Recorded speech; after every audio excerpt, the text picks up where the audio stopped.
I think there are a lot of people out there, but I can't see anyone, which is fortunate. I get stage fright. I have to thank Gene Strauss again for the year at the Coleman Center. There are many pages of this book that would not be in there had it not been for the New York Public Library's collection. And I'm very grateful. In fact, we were just on a tour of some of the holdings upstairs. Despite working here for 30 years, the curator upstairs, Thomas Lannon, was showing me things I had never seen before. The riches here are beyond belief. I thank Paul Holdengraber, of course. He told me, he let slip many months ago, that there was a really big event here. Slavoj Žižek was going to be at the library. And I said, gee, it's going to sell out. Can you get me in? And Paul kept his word. I am in. I was asked to say a few words before we started the conversation, and so I think I'll do that. This guy who was very guilty on his deathbed with his wife there wanted to tell her that he had cheated on her. The guilt was so great that he just blurted it out. He said, you know, I don't know how to tell you this, but, well, I told you I was late at work. And she said, duh, why do you think I poisoned you?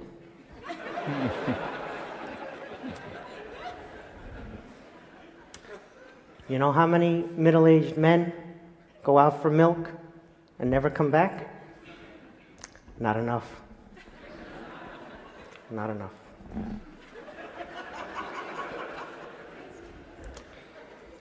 Do we have time for questions?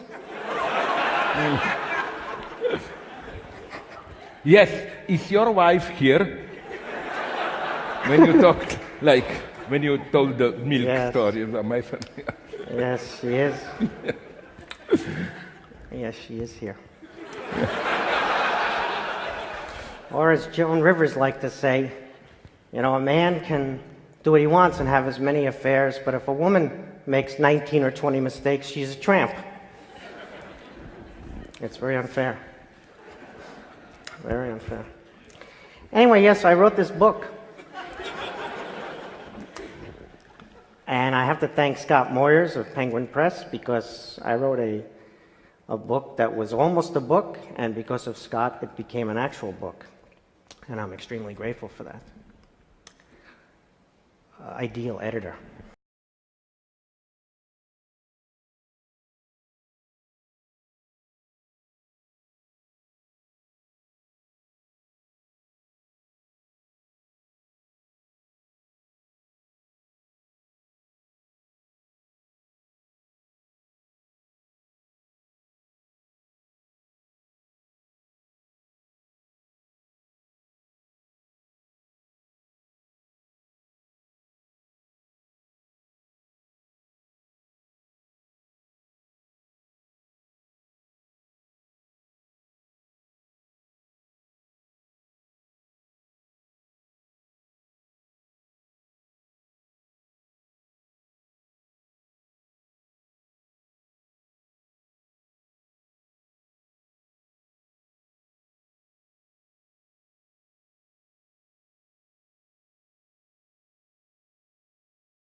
Important because we sometimes confuse the communists with the social democrats who, in Germany, for example, who came to accept evolution instead of revolution and came to accept the market and private property. They continued to want to ameliorate the conditions that capitalism caused. But they accepted, eventually, what we would know as the Swedish social democratic model or the European social democratic model. This was not Lenin, and this was not Stalin. They were playing for keeps, and that mattered. But the final point, to answer your question, if after you take into account the geopolitics, and after you take into account the communist ideas, which were real for them, you're still left with the fact that, how did he do this? How did he manage to enslave 100 million peasants, collectivize agriculture? How did he manage to eradicate markets and private property? The others in the regime didn't think he could do it, and they thought it would be a catastrophe if he tried. And it was a catastrophe. They were correct. The critics of Stalin, before he launched collectivization, which is where Volume 1 ends, predicted disaster, and their predictions came true. In fact, it was worse than their predictions. But the thing about Stalin that differentiated him from the others, what made Stalin different, was that he did it. He went all the way to the end. Famine, 5 to 7 million dead from starvation, 40 million at least starved but survived, cannibalism. The regime itself was destabilized. His personal dictatorship was destabilized. He kept going until collectivization was 100%, until capitalism had been eradicated in the countryside. And so this is unusual.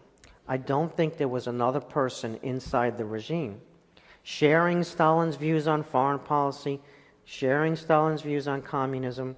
I don't think somebody else could have done this.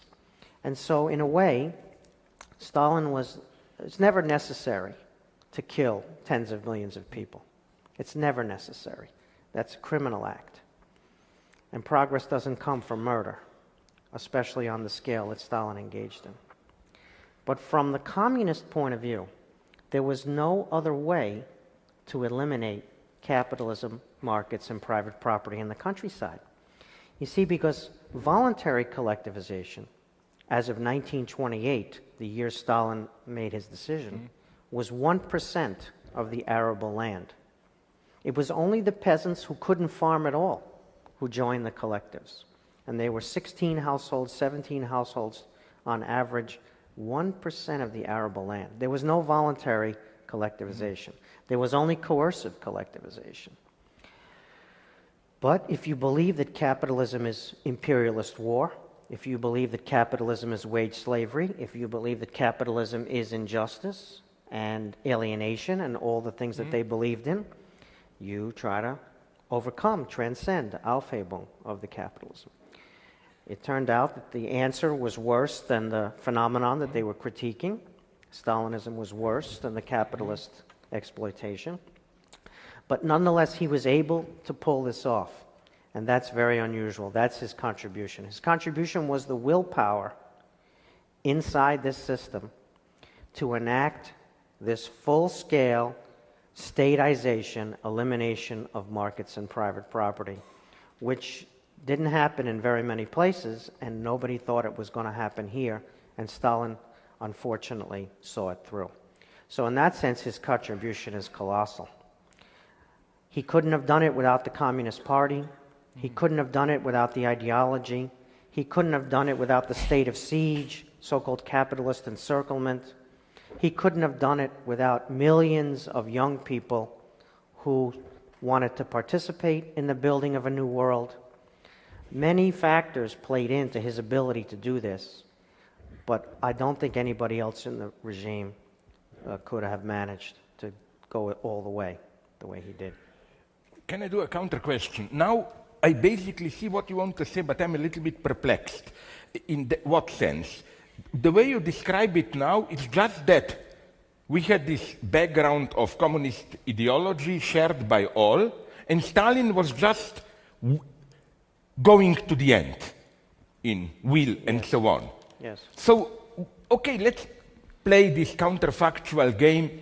without Stalin, or let's say in 24 Stalin has a car accident or whatever, Yes. what do you think would have happened? Just the same system, maybe a little bit more moderate, not even that, because, sorry, just this, that I finish. Another thing that I admire in your book when you describe all those factional struggles, Trotsky is, I'm sorry if there are some Trotskyites here to offend you, it's the sheer stupidity of Trotsky. How, you know, how do you call it? The ground beneath him was cut, Stalin taking over, and Trotsky just arrogantly waiting for the... He really believed in himself. He thought, let that small, stupid Georgian bureaucrat do his job with one big speech, I'm the hero of civil war. So, again, what would have happened without Stalin? I know it's a stupid question, but it has a certain weight, I think. I don't think it's a stupid question at all. I think it's exactly the right question. Okay, so what's your right answer? I mean, sorry. Yes. Not to put me on the spot, but I appreciate that. You know, so I mean, let's say Bukharin, Kamenev, Zinoviev take over in 25. Okay, they were on opposite sides, I know.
was no genius. He made many mistakes. He had no understanding of fascism, for example, which was a big thing to get wrong. So we don't want to make him out to be better than he was. He was very blinkered. But when it came to building a personal dictatorship inside the communist dictatorship, he was very good at that. And that's what he did. So he had the authority to make decisions that others couldn't participate in even, let alone make. And so he was controlling the situation with his personal dictatorship, but he didn't have control over the country. That's very important. Throughout the 20s. Correct. Yeah. Correct. And so you can imagine without him, who's talented enough to keep the dictatorship together? And you look Do you see any potential you look at the candidates among inside of the people? Bolshevik regime, and you don't see such talented people at the top. Now, of course, some people come out of nowhere, right? All of a sudden, they are, I don't know, in the Senate for a day or two, and then they're president, right? That happens. So it could be that somebody else could have come up from somewhere in the regime that we underestimate now because they didn't have that opportunity. But if you look at the actual goings-on in the regime at the time, you'd be pessimistic about a figure with that skill level on the inside of the regime.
how times are changing. Today in Greece, we have Syriza, which is in European media decried as almost This is water. Sorry? Nothing. Yeah, leftist lunatics. But if you look closely, I know him. He's my friend at Varoufakis. What he demands from Europe, it's something that 40, 50 years ago would not have been even extreme, but extremely moderate social democracy. In what sad times do we live that what 50 years, 40 ago was extremely moderate social democracy, now you have to be radical left if you said the times. But that's another point. Now I go to a little bit defense, not really of Bolshevism. I just want to provoke you. When you said communism, nations, and so on. But whatever you say about Lenin, that's my impression, you can correct me. Go ahead. At one point he was sincere. In his hatred of big Russian nationalism. He even had, I think, Lenin, a debate with Rosa Luxemburg, where I simplified the debate, but you can correct me. If I remember correctly, it went on like this. Lenin claimed all these small nations, precisely the ones you mentioned, from Poland to Baltic states, they should be given a real choice if they want to go their own way, full independence, they get it. Now, Rosa Luxemburg tried to play a little bit communist trick. She said, no, let's specify it. Only if the right guys are in power there, no? And Lenin heroically said, no, whoever is in power there, and he did this, Lenin. Second thing, with Ukraine. Now, I will say something horrible, but from what I know, it's true. You can correct me again if I'm wrong. Isn't it that under Tsarist regime, Ukraine was not recognized as a nation and so on. There was no, the golden era of Ukraine, golden era not for freedoms, but in the simple sense of establishing their autonomous, like culture, lexicons, how do you call them, the grammar and so on. It was the 20s. It was the 20s. So Stalin's counter-coup against Ukrainians, it was basically taking away from them not what they always possessed, even in Tsarist regime, but what they gained in the 20s. So don't you think that at least at this point the original Bolsheviks were half sincere? Because as you know better than me, even Lenin, his first conflict with some guys from Georgia, Georgia, was precisely how far to go in allowing. Don't you think that there at least Lenin was serious? Okay, so... Did I say too much? Hit back. Lenin was very serious. He played for keeps. He was for real. Unfortunately, Lenin was a very large personality. What do you mean by this? I not don't... Mahatma Gandhi, large soul, but... I don't think we would have had October seizure of power, Bolshevik coup, without Lenin. And I don't think we would have had Stalin without Lenin either. Unfortunately, I have to agree. Also Lenin with the second is a part, very major figure. So, on the nationality question. So the revolution happens in Eurasia. It happens in the former Russian Empire. And so this, of course, is a tremendously difficult proposition. What to do about this? You have a revolution based upon a class principle. The proletariat is the universal class, but then you have all these nations, and the proletariat speaks all these languages. So what are you going to do? It turns out that Lenin didn't really know much about these questions. Lenin was not an expert on nationalities nor on Russia. Lenin didn't travel much. He never was in Georgia. He didn't go through Ukraine. Lenin knew Zurich very well. The Dada Cafe was a few doors down the street from Lenin's residence in Zurich. He knew Finland a tiny bit. And, of course, he knew... London, a tiny little bit. Yes, he knew Central Russia a little, where he was born, and he knew Kazan, where he failed to complete his law degree. But Lenin was not a person of Russian Eurasia the way Stalin was.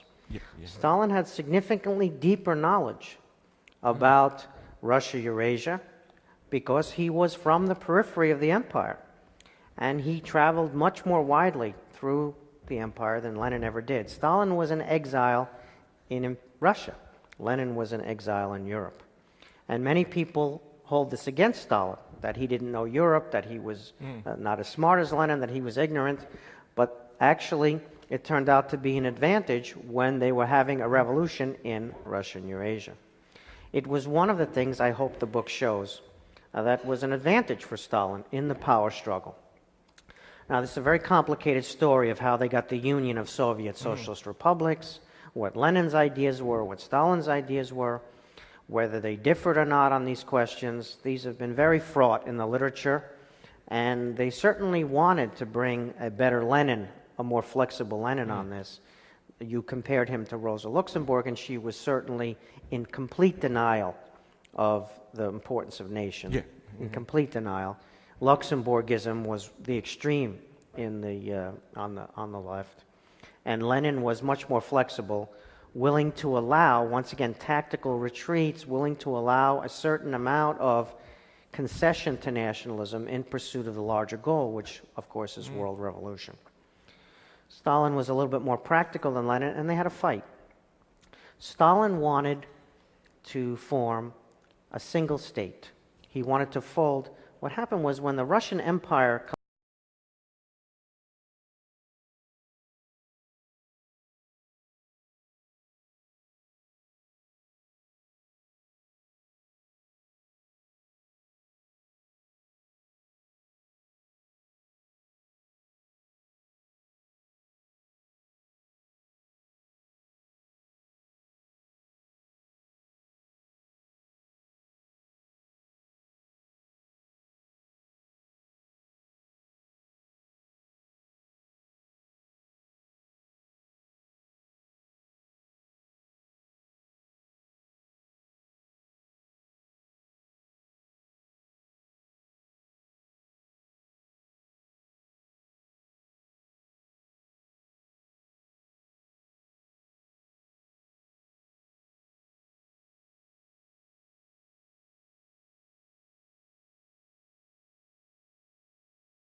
something to the nationalities, to the ethnicities now, because later you could overcome that some way, you should do it.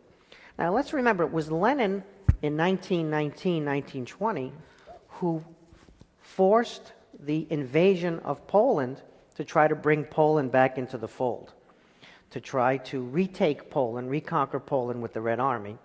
And Stalin said, I'm not sure we can do this. It may not work. And it failed. And Poland defeated the Red Army and remained an independent state, unfortunately, up to the Hitler-Stalin Pact. August 1939, September 1939, Hitler invaded one side, Stalin the other. But until that point, Poland had won its independence. And Stalin was the skeptic. He believed nationalism was for real. It was Stalin in the 1920s who got up at the 10th Party Congress in 1921 and said Ukraine is a real nation. It was Stalin who said that. This is one of the chapters in the book. So history is crazy that way. It turned out that Lenin's tactical flexibility was a little bit too flexible for those who are ruling Russia today. But, okay, let me provoke you with another friendly, aggressive... No, but nonetheless, Poles like to emphasize this. Yes, Red Army wanted to crush us in 1919. But wait a minute, Poles themselves are not so innocent here. Remember that a year before, Polish army occupied practically all of Ukraine. What were they doing there? Yeah, they were occupying Ukraine, like you said. Yeah, that's what, So it's not just innocent Poland, and then, Interwar Poland was a nasty regime. A very nasty regime. That's what I wanted, through Extremely torture, nasty to regime. bring out of you. Yeah. Polish history often portrays Poland solely as a victim. Yeah. Poland was victimized, Yeah. But they were also perpetrators. There's no question. I wouldn't put them on the same plane necessarily with Stalin in this regard, but I would not want to have lived under the Piłsudski regime in interwar Poland. Absolutely not. That was not a friendly, nice regime. And but in the long sweep of things, right, you have a problem. Here you have a book that ends in 1928. You the mean decision your book, to Volume collectivize, 1, yeah. The decision to collectivize agriculture. And it makes sense. The guy is not psychopathic in his tendencies and behavior yet. They're arguing about ideas. He's exercising a lot of power, etc., but you can feel like you understand this person. There's a human being in there. And there are all sorts of complicated questions that would be complicated for anybody who was ruling Russia at the time. The foreign policy would not have been simple for any kind of regime. And the peasant countryside stuff would have been difficult even if you accepted the markets, because there were many peculiar aspects to the Russian countryside, even under a market economy. But then, you see, I get into Volume 2, which covers the period 1929 to 1941, and it's much harder. You see, because he crashed the plane. The plane was flying fine. There were no mechanical difficulties. All the people on the plane were loyal. And he drove it into the Alps, just like happened the other day, and he smashed it. And how do you explain that? How do you explain that Stalin, who has so much power already, so much power, he's already collectivized agriculture. He's eradicated capitalism. He declares socialism is built in its foundations in 1936. By crashing the plane, you mean great purges, which concerned the party itself. And then everybody starts to be murdered. Yeah. All people who were loyal. His closest friends and advisors. People who are the heads of all the factories, the heads of all the collective farms, his diplomats, his foreign intelligence officers, his Red Army officer corps, right? 150 out of 180 division commanders are executed as spies for foreign countries. None of these guys had done anything. They commanded 12,000, 15,000, 20,000 troops. They didn't cross the border with their troops and betray the country by fleeing. They didn't march on the capital to try to do a coup. They were loyal, and he murdered them. And he murdered not just a few. I know. He murdered big numbers. And so we're talking about the 1920s, and it makes so much sense to me. And then I'm thinking, he crashed the plane. And where did that come from? Where did that demonic, where did those demons inside him, those snakes in his head, where did that come from? Now I will give you a Varoufakis, up yours, in what sense. I agree with you, but here you should also stick to your wonderful principle, it's politics. Don't bring me in a too simple way personality now in. I think this is still in a crazy way that I don't understand, but my gut feeling is the horror of 1930s, it's still a political process. It's not simply then demonic personality entered and so on. Yeah, so Hitler doesn't murder his officer corps. When Hitler wants to remove the highest level officers in the Wehrmacht, he retires them, and he retires them with honors. And he does it in 1938, the year Stalin is cutting through like a scythe through his officer corps. And Hitler doesn't murder his diplomats, and he doesn't murder his foreign intelligence agents, and he doesn't murder the Gauleiter or the provincial Nazi officials, and he doesn't murder the factory bosses. There's the Night of the Long Knives in 1934. Yeah, but that's the beginning. He just wanted to get fewer than 100 people. Yeah.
There were 138 days in 1937 and 38 where he gets no foreign intelligence reports.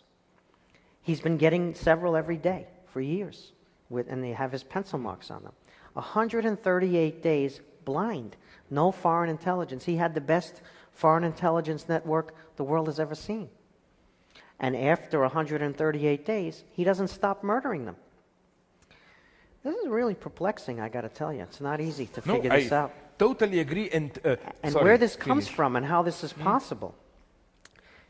This is the problem in the Stalin biographies and the Stalin literature.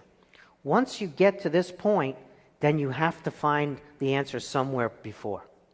And so you begin to look for things he did when he was younger and blow them up and connect them to this later behavior. Aha.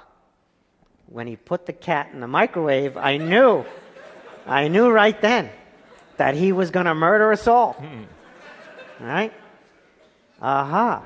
And so we have this retrospective finding of these behaviors which weren't considered that crazy, abnormal, demented, or psychopathic at the time. And I'm very close in following what people said, not 30, 40, 50 years later, but at the time.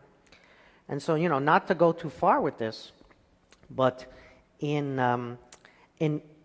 analyzing evil, in trying to describe evil, and in humanizing evil, because evil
somehow I'm writing 3 volumes on Stalin.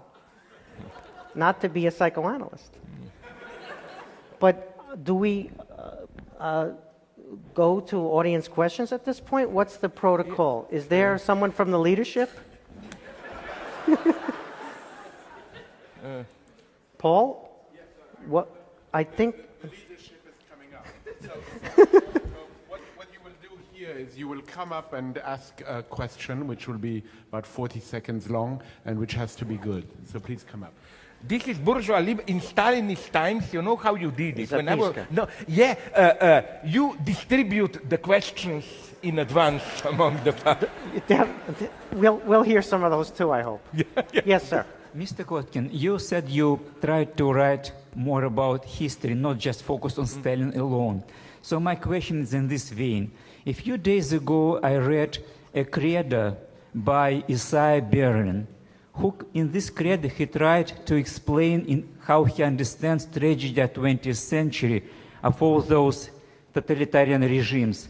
And and I wonder if you agree with his explanation. He says that it usually starts as somebody has an idea how to bring paradise onto earth. Then they start building it, and it always fails. And the cause is that people's ideals are mutually in conflict. Okay. So what do you think about his credo to finish? Thank you. You want to try that one? No, Isaiah Berlin? It was addressed at you. Don't try to. Come on, that's right up your alley, Isaiah Berlin. Sorry? No. You know, there is something about the 20th century and these regimes that we hope we don't see again, and that there is a large number of phenomena that come together to produce them. But you know, it's too simple. You see, you have a World War I, and World War I destroys the old order. Yeah. Moreover, the generals send millions to their deaths, knowing that they may be going to get another couple of inches, move the trench a little bit farther over. And this sacrifice of the flower of Europe for a little bit of movement, you know, one trench over to the next trench, this is a lesson for Lenin. Lenin says, you know, if the old regimes, if the generals are going to kill people for no good reason, at least we can sacrifice people to build a better world than the world that they have. And so you can't just pin it on bad people. You can't just pin it on ideas even, Lenin. You have a conjuncture. You have a conjuncture which is produced by World War I, a historical conjuncture. And this historical conjuncture makes possible use of violence on a mass scale in everyday politics.